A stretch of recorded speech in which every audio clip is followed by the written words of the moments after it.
Hello and welcome back. My name is Sean, also known as ChilliChump. Now when you're gardening, things don't always go to plan and sometimes disaster strikes. I'm going to share with you a couple of disasters I've been dealing with over the last few weeks, and then we're going to take a look around the greenhouses and my garden.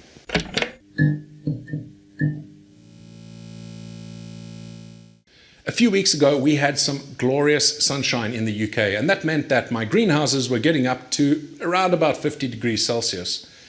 Typically, that wouldn't be a problem for my chili plants at that time of year, but if you've been following along with some of my recent videos and my live streams, you'll know that this year has been anything but typical. One of the worst issues I've been dealing with is this large greenhouse. Now, I've had to build it myself, which isn't the issue. The issue is it just didn't come with all the right parts. There were a lot of things missing. There were parts that came that were nothing to do with this greenhouse. There were broken bits. It's been a nightmare, and complete contrast to when I built the Rhino greenhouse, which was an absolute dream in comparison.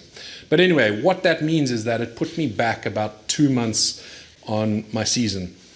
These plants here behind me have been potted up 2 months later than I would normally pot up. Some of them are doing all right. They are a little bit stunted, so they're not as big as they would be at this time of year. Some of them, however, really took it hard with that heat. And you can see that I have about 16 plants down the end there that are either dead or near death. We can see these plants do not look very healthy, and it's not a nice sight, especially when you spend so much time and love and attention in growing them from seed. Seeing them like this is not fun. This one here you can see is pretty much no hope. Although if I look down the bottom there's a little bit of green and potentially a little bit of new growth coming out the bottom there. This one here, on the other hand, it again looked pretty dead. You can see that there were some peppers coming through, but we can see a little bit of new growth starting off down the bottom here. If I focus in, we can see there's a little leaf right down the base there. And a few of the others have a bit more growth than that. This one here again was pretty much dead. You can feel those leaves, they just crumble up. But down the bottom here, we have some new growth coming from the base.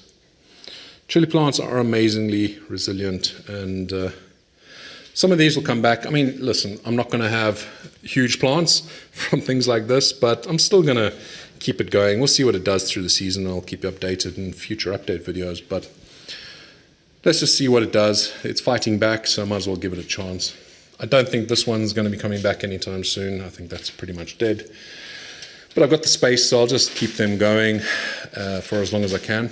This one here, we can definitely see some new growth, so we might get lucky. We can see these branches are still green, so there might actually be some growth coming off these branches. On these ones here, obviously that branch is completely dead, so nothing new is going to come off there. But here, this might recover enough to get some new fruit. You can see these are not good. These had started when they were in the smaller pot, and when I potted up with the sunshine that we had probably about 5 days after I potted up, these plants just, they suffered. It's not fun to see, but it is nice to see just how much these plants want to grow. The other healthier looking plants are still not as big as they probably should be at this time of year. These should all be around about 1 meter, 1.2 meters at least, but the majority of them are about 30 centimeters to maybe 50 centimeters. And that's definitely a result of potting up so late. I think my harvest is going to be down maybe 60% this year, maybe even more than that.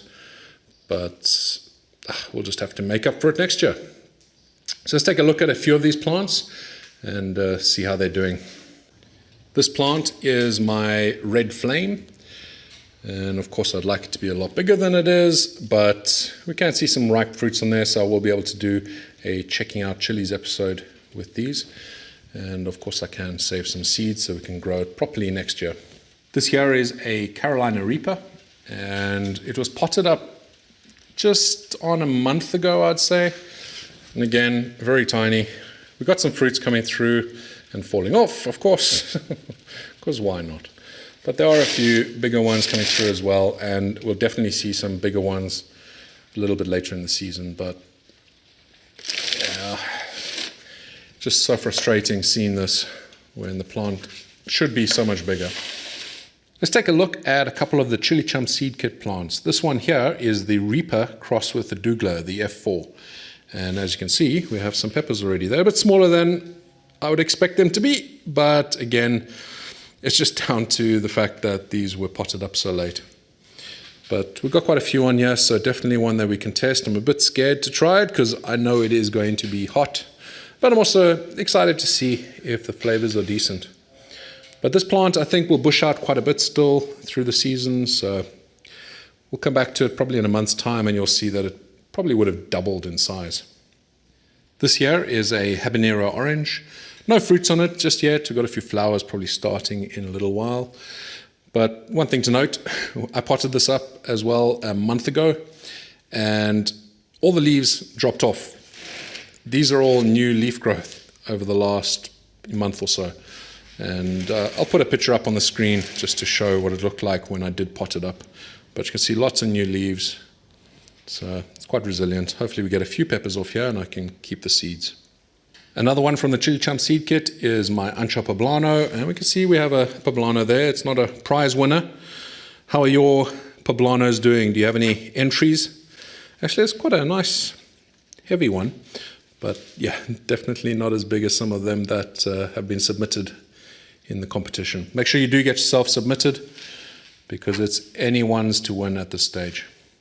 But this is a smaller plant. We'll take a look. I've got a bigger one in the other greenhouse with a lot more fruit in it and a lot more bigger fruit. This one here is the Erotica, and I'll let you be the judge as to whether you think the name is deserved. There's some interesting peppers on this one.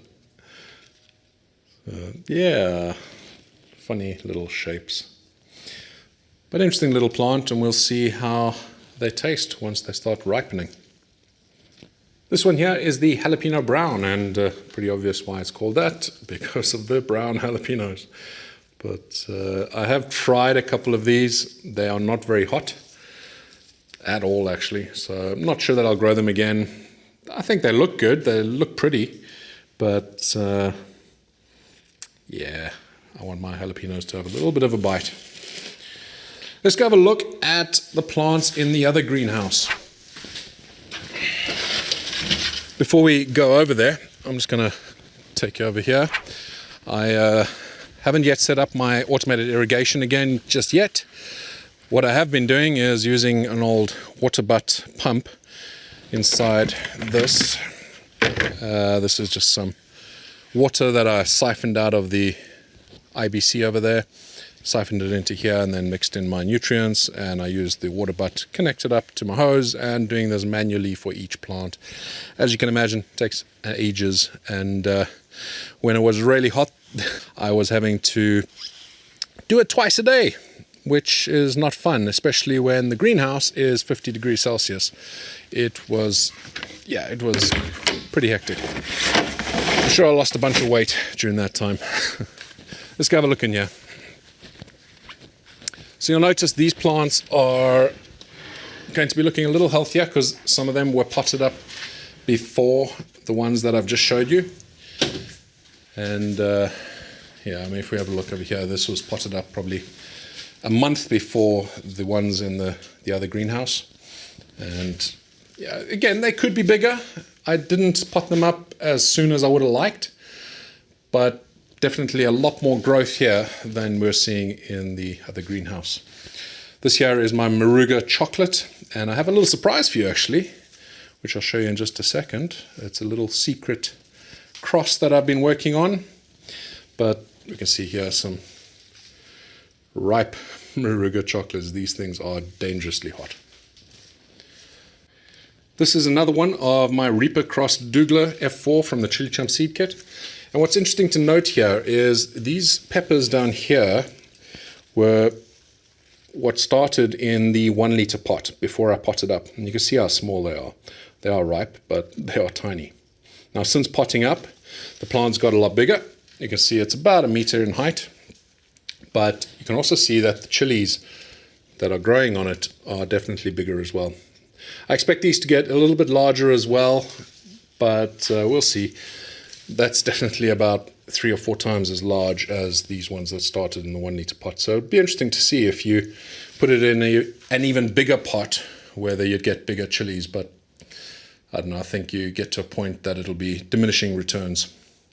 But definitely a lot healthier plant than the one we saw in the other greenhouse. Check out this glorious plant. This is the Frigatello, and I've already eaten a couple of them. You can see over there, they're a sweet pepper. They are so sweet and just absolutely delicious. You can see they've been affected by the sun as well. That there is not healthy. I'll probably have to pick that off, but this one here I'll be picking off after I've finished filming, and I'll be snacking on that, I'm sure. But that's a beautiful plant. Again, about 1 meter in height, and this is one of the plants that I potted up pretty early on in the season. This is another Carolina Reaper, a lot bigger than the other one that we had a look at, and we can see there are some beautiful peppers coming through with some stingers, and got some ripe peppers on there. Some of them are looking a little bit like ghost peppers or butcherloquias, and some of them have your little stinger on them. But you can also see there's a lot of the old damage from when there were aphids all over this. Now, aphids are not a problem at this time of the season because it's just way too hot in here for the aphids, so they're all dead. But the remnants of them are still here, and this looks a little bit bedraggled, but the peppers that are coming through are looking good, and really nice size as well. Loads coming through. Need to isolate a few of them because I need some seeds. But that's looking lovely. There's some little red ones back there as well. Let's go have a look at that plant.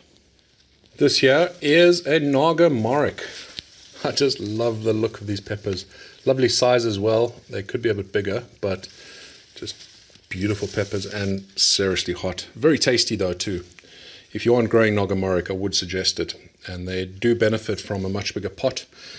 I am using a 10 liter pot here, but I probably could have gone a lot bigger. I just didn't want to risk the season ending before I got some ripe ones, and I think it paid off because we can see some beautiful ripe pods and loads more coming through. We still got about a month and a half in the season for these chilies to keep developing, and then they can all just start ripening. But look at that beautiful plant. Might be one to overwinter if I do overwinter any plants. But yeah, that's gorgeous. Let's have a look at my lemon drop cross peri-peri. We can see that it's looking really healthy. We got some flowers doing some strange things still. There's a 5-petal flower. We have some 6-petal flowers on this thing as well. And I've seen a few 3 and 4 petals too. But I still have not got any ripe peppers. We can see that that's about as big as I have on this plant at the moment. But I'm hoping it's going to give me some ripe peppers within the next probably month or so. We'll just keep an eye on it. But talking of crosses, let's have a look at my little secret project that I've been working on. I started this plant off around about the same time that I started my peri-peri cross with a lemon drop. Now, I always knew this was going to be a little bit easier because it is crossing 2 capsicum chinense varieties, so basically 2 superhots. I took a 7-pot Primo and a Moruga Scorpion Chocolate, and we have our very first ripe pepper, and am incredibly pleased with the fact that it has taken on the chocolate trait and not turned out to be a red pepper. So this is looking beautiful. It is still an F1 hybrid. I will be isolating some more of these flowers and growing them on to F2 and so on, and we'll see how we progress. Hopefully it keeps that chocolate trait and we'll have a new pepper. I have yet to name it. I will let you know when I do and if I do, but I'm happy with the little experiment and I'm happy that it has been successful. My 2 Bonchi are doing lovely after being potted up. They are really enjoying their new environment and they've started spreading out exactly as I hoped. Well, this one has more so than that one. But we can see it's branched off as a canopy over the pot itself, and that is awesome.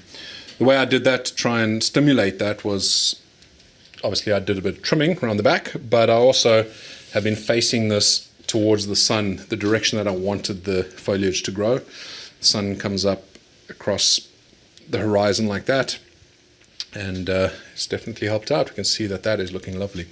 This one here I did the same thing, and it is growing out across. It is bushing out more towards the front, but not as impressive as the first one. But still beautiful little plants and looking really healthy. Two more chili plants to look at before we go and have a quick look in the vegetable garden. That is this one here, which is my indoor Poblano, which I'm doing a comparison with. I will do a dedicated video showing the two of these plants, but this is my indoor one. You can see that thing is pretty large. I'd say it's about 1.5 meters high, and we can see we have some fruits on it. Nothing too huge, but definitely got quite a few. That's probably the biggest one, I'd say, at this point. But we'll start stimulating some more growth. Now, the other Poblano actually was doing really well up front when I first planted it, because it was just before we started having some really great weather.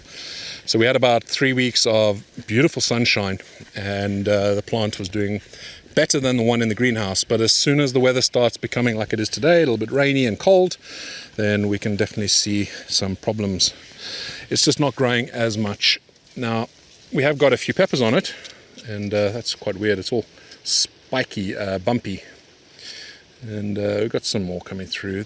The plant itself is all right. I did get a few comments in the video where I started this experiment saying that you shouldn't be planting it next to plants like this, the courgette, because it's going to be taking up most of the nutrients. But I am feeding this with a lot of manure at the top dressing, and also when I'm watering it, I'm using a good nutrient feed. So it is getting a lot of nutrients, getting watered well. The plant's doing all right. I mean, it's a little bit smaller than the one in the greenhouse. Definitely has fewer fruit and smaller fruit. I think that's the biggest one there is. But this is typically how you'd be planting your plants. I mean, this is next to a few of my tomato plants as well. I mean, you're not going to be planting this on its own. It's going to be around other plants which are going to be competing for nutrients. So I think it's still a fair test. Let's take a quick look around at some of the things going on in the vegetable patch. So we have, oh man, that's no longer a courgette, that is a marrow. We have some big ones over here as well. I'm going to see how big I can get them. That's huge. I have been picking the smaller ones, like I might just pick that one today for dinner. And it's so rewarding being able to eat vegetables from your own garden. We have a massive pumpkin starting over here. This one's going to be a beast by October, and looking forward to doing another Halloween special with my sauce and a pumpkin. We'll see what we can come up with this year. This plant is really taken over quite a bit. But there are a few other pumpkins that are growing. Here's another big one. Again, nice size. So I've left a few things to go to seed or to flower. These are my pak choi, and that's because I want to harvest the seed for next year and make sure that we can keep regrowing them without having to buy new seed. Same thing here. These are some more broccoli. I've just left them to go to seed, and we'll be able to grab those as well and be able to keep growing them on. But we've been eating quite a bit. There's some cauliflower we've been eating. We've had a few heads of that this week. They're so sweet when you're picking them straight from the garden. Brussels sprouts are looking healthy, and we've still got a few months before we get some. Not for me, of course, because I hate the things, but Mrs. ChilliChump loves them, so growing a whole bunch just for her. She can have loads and loads of Brussels sprouts. Over here we have my marigolds that are coming out. They are absolutely beautiful. Make sure if you are going to be planting marigolds to get rid of aphids and things like that, that you choose the French marigolds, not the African marigolds, because those are the ones that will help you out with those critters. I am really happy with the progress on my trellis. I can see my gem squashes are trailing up the top there. They're not yet going right over the top there, but we can see they are doing quite well, and we've already eaten some of them. They are just awesome. If you're South African, you've definitely had these before, and they are amazing, lovely and fresh off the vine. but we can see it's trailing across. Hopefully it's going to come all the way across. This one here isn't doing as well, but hopefully when we have a bit more sunshine, it'll start stretching up as well. But we've got loads and loads of gem squash. Down here we can see a few more. So loads to eat. Let's take a look at the corn. We got lots and lots of healthy corn. Again, another favorite of ours. And hopefully when my family comes over to visit, we'll have some ready to eat. You can see a few of them starting out, still quite small. It's a little bit bigger over there, but I think in the next couple of weeks they will be ready and we'll be able to eat them on the barbecue or the braai. But I'm quite impressed. We have so much wind here. I thought that this would just all have blown over by now, but they're doing very well. So happy with that. I was worried. Like I said in the beginning of the video, things don't always go to plan, but you can choose to let those situations control you, or you can choose to control those situations. I always try and look for the positives in life, and yes, I'm not going to get the harvest I was expecting at the beginning of the year when I planted all my seeds, but I am still going to have a harvest. I'm still going to be able to make sauces for you guys, and I still get to enjoy all my plants. I get to come in here every day and check in on them, see how they're doing, and even better than that, I get to share that all with you guys. So all in all, I think I've had a great season. Next year is going to be much better though. Thank you so much for watching. I hope that you enjoyed this episode, and I look forward to seeing you on the next one. Until then, stay safe and stay spicy.